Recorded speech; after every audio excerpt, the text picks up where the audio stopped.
Hello my dear students, आज हम study करने वाले हैं लेंजविन थ्योरी का पैरामैग्नेटिक। ठीक है, यानी कि अनिचुंबकत्व का लेंजविन थ्योरी है। इसमें हम इसका डेरिवेशन एंड थ्योरेटिकल दोनों पार्ट देखेंगे। तो आइए स्टार्ट करते हैं बिना देरी किए हुए। जैसे कि हमको पता है कि जितने भी हमारे पास मटेरियल्स होते हैं, ठीक है, सबके आउटर ऑर्बिट में जो है इलेक्ट्रॉन्स रहते हैं। तो जितने भी खासकर जितने मेटल रहते हैं उसके तो आउटर ऑर्बिट में इलेक्ट्रॉन रहते ही हैं, मतलब आउटर ऑर्बिट में इलेक्ट्रॉन का ही कक्षा है। ठीक है, तो ऐसे पदार्थ जिनके परमाणु बाहर के समय जो इलेक्ट्रॉनों की संख्या होती है वो ऑड नंबर में होती है, यानी कि विषम संख्या में होती है। उनके क्या होता है कि उनमें का जो परमाणु का जो स्थायी चुंबकीय गुण होता है वो क्या होता है, स्थायी होता है। एंड ये जो मटेरियल्स होते हैं वो हमारे मटेरियल्स क्या कहलाते हैं, पैरामैग्नेटिक मटेरियल कहलाते हैं।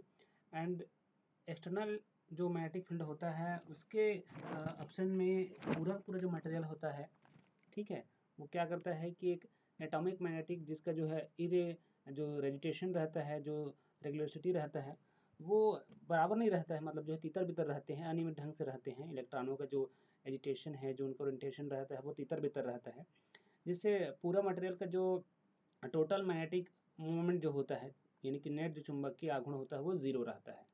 यानी कि हम ये कह सकते हैं कि जो मटेरियल होता है फिजिकली क्या होता है कि अपना प्रॉपर्टी जो है मैग्नेटिक प्रॉपर्टी शो नहीं कर पाता। ठीक है, एंड जब इसी मटेरियल को जब हम एक्सटर्नल मैग्नेटिक फील्ड में रखते हैं या फिर उस पर एक्सटर्नल मैग्नेटिक फील्ड अप्लाइड करते हैं, तो क्या होता है कि उसके जो आउटर ऑर्बिट में जो इलेक्ट्रॉन रहते हैं, ठीक है, जिसको हम परमाणु चुंबक के नाम से बोल रहे हैं, उनका जो है जो इलेक्ट्रॉन रहता है वह एक ही दिशा में क्या होने लगते हैं, संरक्षित होने लगते हैं। लेकिन क्या होता है कि जो थर्मल इटेशन के कारण, यानी कि उसमें प्रक्षोभ के कारण जो है, वो उसमें जो प्रक्षोभ के कारण जो है इलेक्ट्रॉन जो है इस दिशा में नहीं जा पाते, या फिर उसका प्रतिरोध, उसका जो विरोध करता है उसमें प्रक्षोभ। तो किसी ताप पर सांख्यिकी संतुलन पदार्थ का जो कुल चुंबकीय आघूर्ण होता है उसमें उपस्थित सभी परमाणु चुंबकों के द्विध्रुव के चुंबकीय आघूर्णों के बाह्य चुंबकीय क्षेत्र की दिशा के घटक के बराबर होता है। यानी कि जितने इलेक्ट्रॉन जो है, हम जैसे कि हम पहले मानते हैं कि जो एटम होता है उसको उसका जो प्रॉपर्टी रहता है, चुंबकीय प्रॉपर्टी लेते हैं तो उसको जो अपन डाइपोल के रूप में मानते हैं। तो जब हम उस पर बाह्य एक्सटर्नल मैग्नेटिक फील्ड अप्लाइड करते हैं तो क्या होता है कि मटेरियल के जितने भी इलेक्ट्रॉन रहते हैं उनका डायरेक्शन जो है एक सीध में संरेखित होने लग जाता है। तो उनका जो है उनके चुंबकीय आघूर्ण का जो योग रहता है उसको घटक योग के बराबर लेते हैं, यानी कि इसमें वेक्टर एडिशन लॉ अप्लाई करते हैं यहाँ पे। तो मान लेते हैं हमारे पास जो है कोई अनचुंबकीय पदार्थ है जिसके यूनिट वैल्यू में जो है परमाणु की संख्या क्या है, n है। यूनिट वैल्यू में मॉलिक्यूल्स का जो नंबर है वो क्या है, n है, या फिर एटम्स के नंबर क्या है, n है। एंड उसका जो स्टेबल मैग्नेटिक मोमेंट है उसको अपन ने क्या लिया है, कैपिटल M लिया है। और जो परमाणु की चुंबकीय द्विध्रुवी का जो एक्सिस है, ठीक है, जो कि बाह्य चुंबकीय क्षेत्र से थीटा कोण बनाती है, यानी कि B की दिशा से क्या बनाती है, थीटा कोण बनाती है।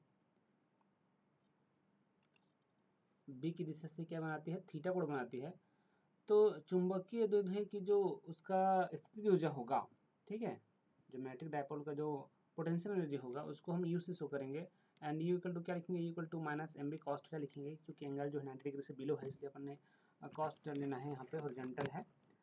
अब वोल्टेज मैकेनिकल लॉ के हिसाब से क्या होता है कि जो हमारा एब्सोल्यूट टेम्परेचर होता है, यानी कि जो परम ताप T होता है, उस पर जो है बाह्य चुंबकीय क्षेत्र B की दिशा थीटा कोण पर चुंबकीय द्विध्रुवी की जो पाए जाने की प्रायिकता होती है उसको हम क्या लिखते हैं, उसका जो प्रोबेबिलिटी लिखते हैं उसको हम लिखते हैं e to the power minus u upon kt लिखते हैं, या फिर exponential to the power minus u upon kt लिखते हैं, या फिर u की जगह हम इस वैल्यू का पुटअप कर दीजिए, minus M B cos theta रख दीजिए यहाँ पे, तो e to the power M B cos theta upon kt हो जाएगा। इसके डायरेक्टली प्रोपोर्शनल होता है, जहाँ के हमारा क्या है, वोल्टेज मॉन कांस्टेंट कहलाता है।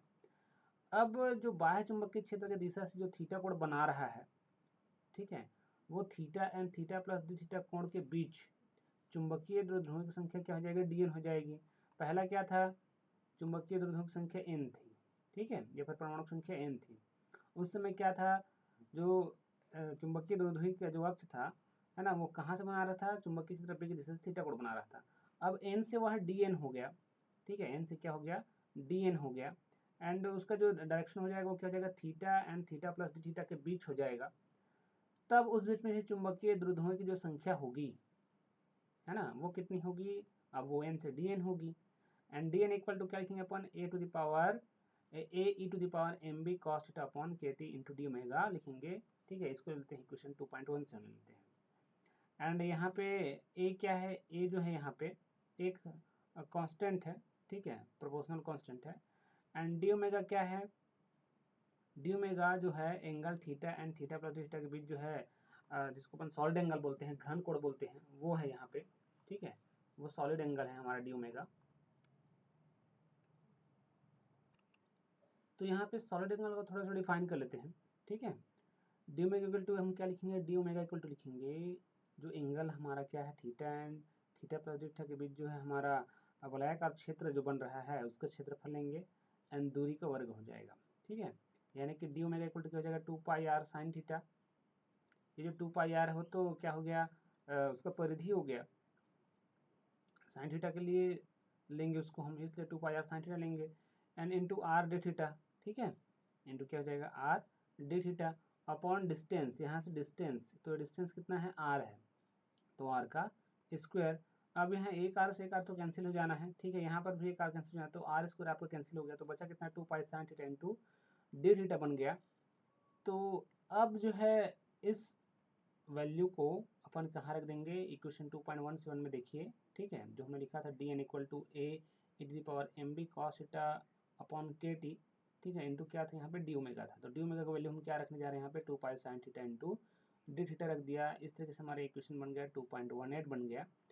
अब पदार्थ में जो है पर यूनिट वॉल्यूम में परमाणुओं की जो संख्या होगी n है, तब की केस में क्या करेंगे, अब dn से उसको n बना रहे हैं, अब dn से आपको क्या चाहिए, n चाहिए, तो यहाँ पे क्या है डिफरेंशिएशन है, मान चलो अब इसको इंटीग्रेशन करोगे तो dn से क्या बन जाएगा, n बन जाएगा। और लिमिट क्या मिलेगा आपको 0 to पाई मिलेगा, लिमिट क्या मिलेगा 0 to पाई मिल जाएगा।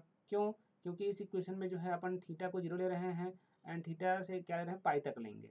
ठीक है, पाई इक्वल टोटल कितना 180 डिग्री, तो कितना होगा मैक्सिमम 0 से 180 डिग्री तक होगा, इसलिए लिमिट क्या बन जाएगा आपका 0 to पाई बन जाएगा। N N equal to integration limit 0 to pi 2 pi A E to the power M B cos theta upon K T into sine theta into D theta.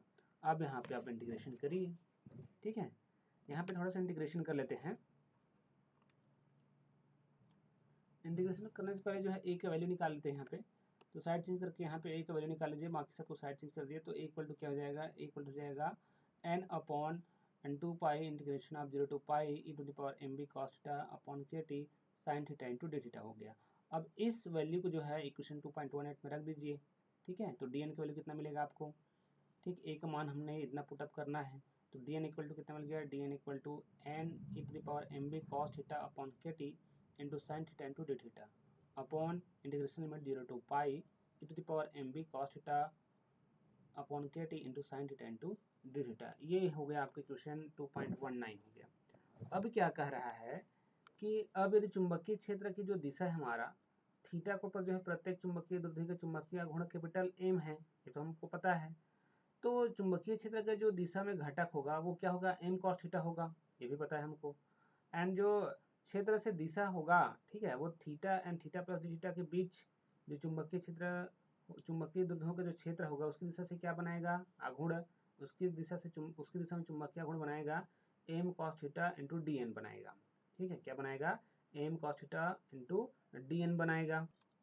तो पदार्थ का प्रति एकांक आयतन पर कुल चुंबकीय आघूर्ण यानी कि उसका चुंबकन तीव्रता ले लेंगे, तो चुंबकन तीव्रता को अपन किससे शो करते हैं, आई से शो करते हैं।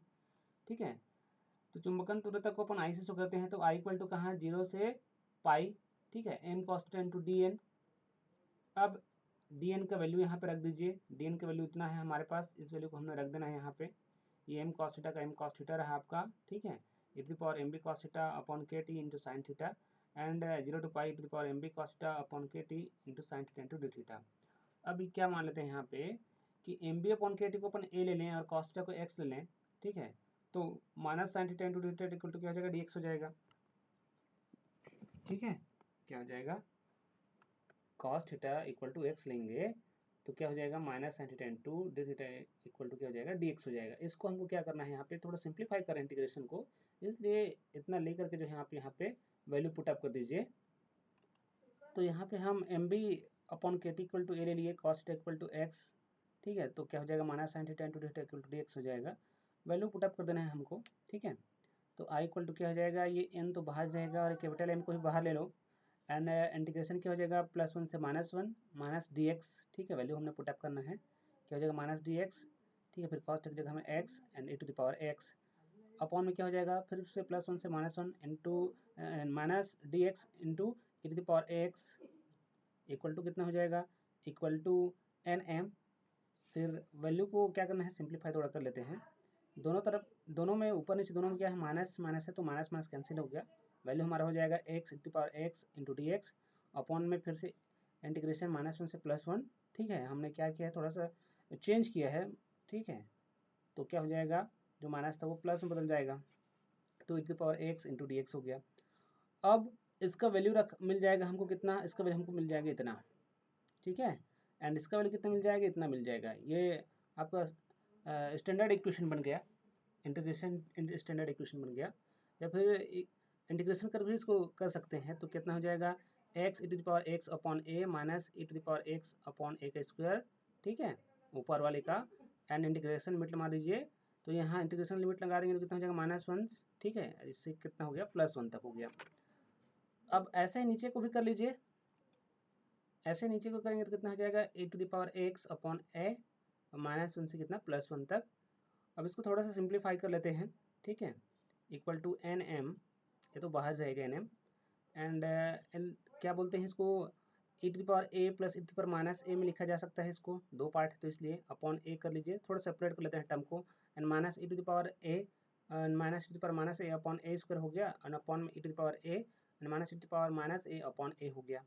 अब यहाँ पे हमारा जो इक्वेशन है वो थोड़ा सा सिंपल हो गया, अब इसका फॉर्मूला रख दीजिए सीधा सीधा e⁻a plus e⁻a upon a का, सिंपली वैसा भी इसका रख दीजिए और इसका भी ऐसा रख दीजिए। आइए फार्मूले में, अब i इक्वल टू कितना मिल गया, i equal to nm e⁻a plus e⁻a upon e⁻a minus e⁻a minus 1 upon a, ठीक है, एलसीएम निकाल के सॉल्व कर लीजिए, फिर जो जो कटता है उसको हटाने के बाद जो है ये टर्म्स आ गए हमारे पास, इतना इक्वल टू क्या कहते हैं, ये जो है आपका कॉट हाइपरबोलिक फार्मूले का है, ठीक है, ये कितना है e⁻a plus e⁻a upon e⁻a and minus e⁻a, ये जो फार्मूला है आपका कॉट हाइपरबोलिक ए का फार्मूला है, इसलिए हम इसकी जगह में क्या पुटअप कर देना है, कॉट हाइपरबोलिक ए पुटअप कर देना है, -1 अपॉन ए का -1 अपॉन ए हो गया, ठीक है, एंड एन कैपिटल एम की जगह हमने क्या लिया है, आई नॉट लिया है, जिसको हम क्या बोलते हैं सैचुरेटेड इंटेंसिटी ऑफ मैग्नेटाइजेशन बोलेंगे, यानी कि संतृप्त चुंबकन तीव्रता बोलेंगे, तो I equal to I not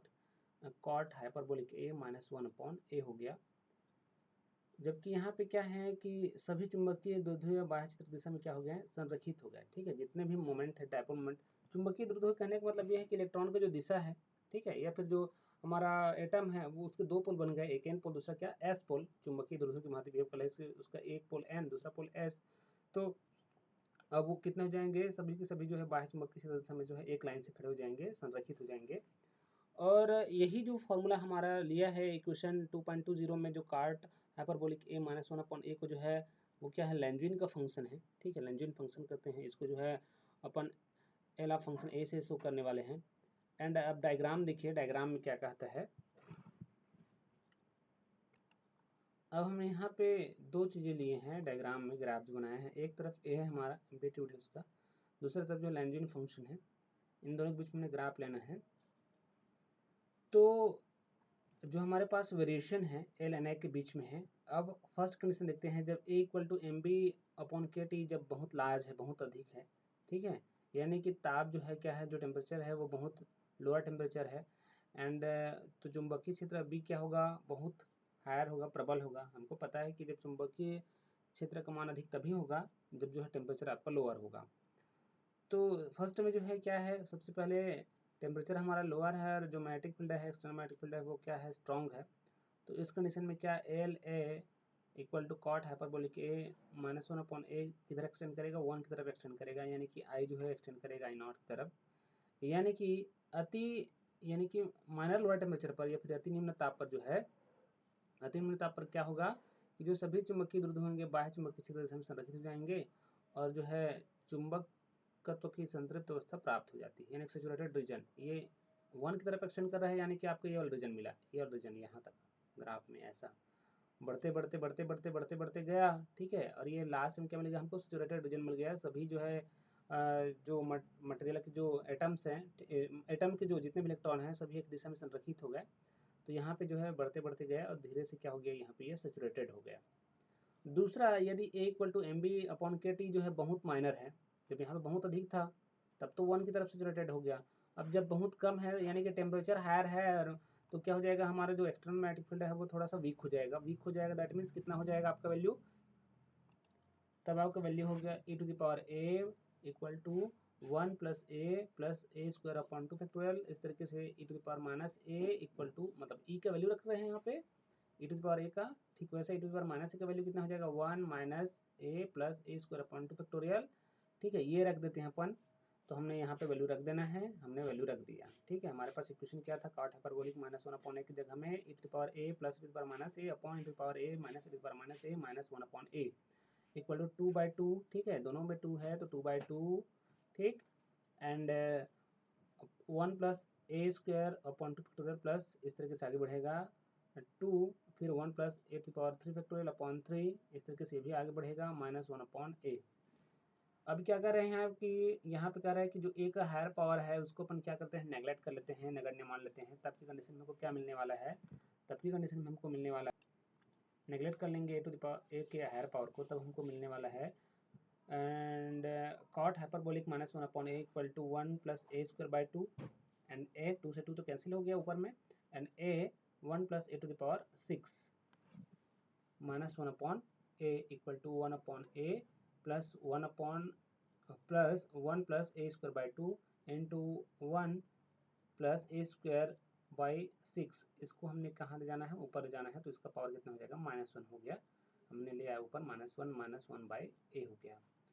multiplication करके सॉल्व कर लीजिए, 1 अपॉन ए तो बाहर ही रहेगा, 1 अपॉन ए बाहर रखा हमने, and 1 plus A square by 2 into 1 minus A square by 6 minus 1 upon A, इतना इक्वल टू अप्रॉक्सीमेट कितना लिखा जा रहा है 1 अपॉन ए का 1 upon A plus into 1 plus A square by 2 minus A square by 6 minus 1 by A लिखा जा रहा है, ठीक है। इस वैल्यू को हमने क्या करना है, पुटअप कर देना है। Cot hyperbolic A minus 1 upon ए की जगह हमने वैल्यू पुटअप कर दिया, तो हमको कितना मिल गया, इतना मिल गया। इसको सॉल्व कर लीजिए, 2 3 6 हो जाएगी, तो हमको मिल जाएगा इक्वेशन इतना, तो 1 upon A 1 plus A square by 3 minus 1 upon A मिल गया इक्वल टू ए बाई 3 लिख लेते हैं। कितना लिख लेते हैं, ए बाई 3 लिख लेते हैं, ठीक है। यहाँ पे आप सॉल्व करेंगे 1 अपॉन ए मल्टीप्लिकेशन इसके साथ, तो 1 अपॉन ए आ जाएगा, तो प्लस 1 अपॉन ए माइनस 1 अपॉन ए कैंसिल, कितना बचेगा हमारे पास, ठीक है। ए के और है तो ए के से ए के कैंसिल हो जाना है, ये 1 बाई 1 मल्टीप्लिकेशन इसके साथ होगा तो ए बाई 3 बचेगा हमारे पास, तो कितना बच गया, ए बाई 3।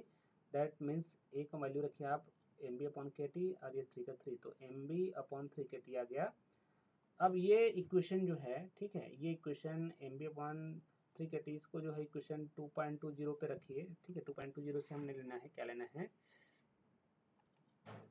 जो हमने आई का वैल्यू लिखा था, आई इक्वल टू कितना था 2.20 में, I equal to I naught M B upon 3 K T. यहाँ पे क्या था, cot hyperbolic A minus 1 upon A था, तो उसके हमने कितना वैल्यू निकाला है, उसकी जगह हमने निकाला है M B upon 3 K T equal to क्या हो जाएगा, ये कैपिटल एम एन का एम एन, आई नॉट का वैल्यू है ये, और एम बी बटे 3 K T equal to N M square into B upon 3 K T है, ठीक। यहाँ तक समझ में आ ही गया होगा आप सभी को। अब आगे चलते हैं, आगे हम जाएंगे तो हमको पता है कि बी इक्वल टू क्या लेते हैं, बी इक्वल टू लेते हैं हम म्यू एच, जहाँ म्यू क्या है, अनुचुंबकीय पदार्थ की निरपेक्ष चुंबकनशीलता होती है, एब्सोल्यूट मैग्नेटिक परमेबिलिटी जिसको बोलते हैं। तो आई इक्वल टू अपन बी के जगह हम क्या वैल्यू पुटअप करने वाले हैं, I equal to N M square हो जाएगा into mu H upon 3 K T, B की जगह हमने वैल्यू पुटअप कर दिया।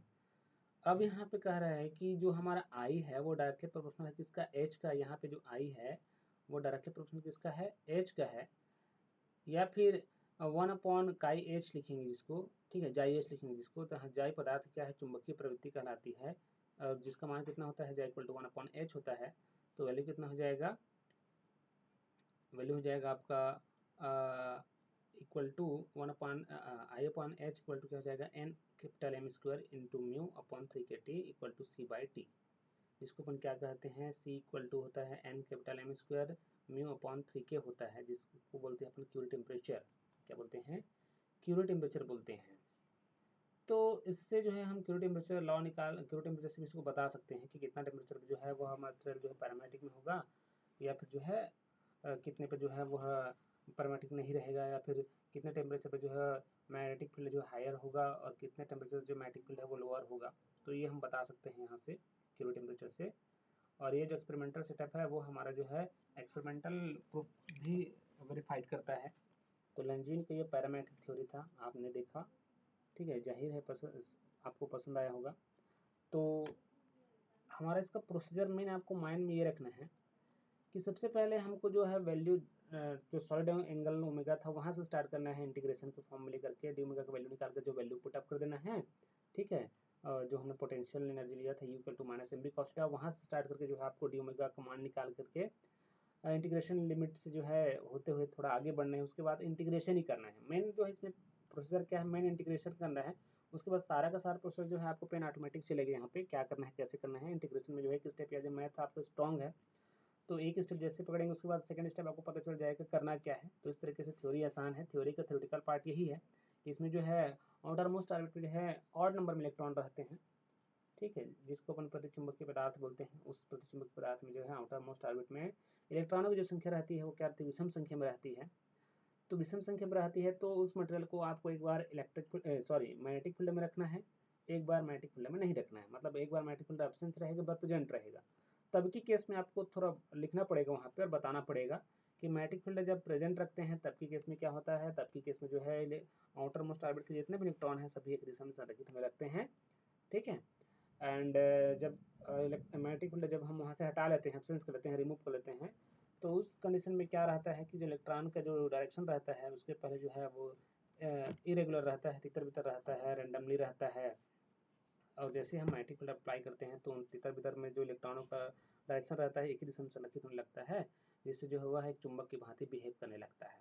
यानी कि वो मैग्नेटिक डायपोल बन जाता है कहना चाहिए, ठीक है। उसके भी दो पोल बन जाते हैं, एक एन पोल दूसरा एस पोल। अब कंक्लूजन ये निकला इसका कि जब ये टेम्परेचर डिपेंडेंट है ये भी, ठीक है। टेम्परेचर हायर होगा तो इसका जो मैग्नेटाइजेशन में प्रोबेबिलिटी है वो क्या हो जाएगा, कम हो जाएगा। और जब एक्सटर्नल फील्ड क्या रहेगा, हायर रहेगा, उस समय आपको टेम्परेचर लोअर लेना रहेगा, ठीक है। तो ये इसके दो कंक्लूजन थे, दो मेन रिजल्ट है इसका लेंज़विन थ्योरी ऑफ पैरामेटिक का, ठीक है। आशा करते हैं टॉपिक आपको पसंद आया होगा। नेक्स्ट टॉपिक में फिर से हम लेंज़विन थ्योरी का अगला देखेंगे जिसको बोलते हैं अनुचुंबकत्व का लेंज़विन सिद्धांत, उसके लिए अपन देखेंगे। तब तक के लिए थैंक यू।